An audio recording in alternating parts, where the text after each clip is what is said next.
బయట షాప్స్లో తెచ్చినటువంటి స్వీట్స్ భగవంతునికి నివేదనగా పెట్టవచ్చా? బయట షాప్లలో తెచ్చినటువంటి స్వీట్స్ని భగవంతుడికి నివేదనగా పెట్టవచ్చా అని చాలామంది నన్ను అడుగుతున్న ప్రశ్న. చాలామంది ఇళ్లల్లో పూజ అయిన తర్వాత బయట నుంచి తెచ్చినటువంటి స్వీట్స్ని భగవంతుడికి నివేదనగా పెడుతూ ఉంటారు. ఒక విషయం మీరే ఆలోచించండి. మీ పిల్లలకు మీ చేతులతో ప్రేమగా వడ్డించాల్సి వస్తే మీరే స్వయంగా వండి వడ్డిస్తారా, లేక బయట దొరికే పదార్థాలు తీసుకొచ్చి వడ్డిస్తారా? ఏది మీకు బాగా తృప్తినిస్తుంది?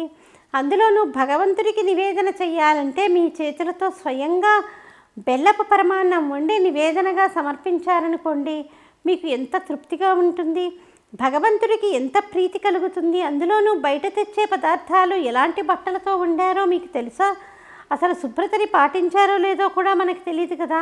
అందుకే ఇంట్లో శుచి శుభ్రతతో వండినటువంటి అన్నం మెతుకులు భగవంతునికి నివేదనగా ఇస్తే మీకు అన్నీ సకల శుభాలే జరుగుతాయి.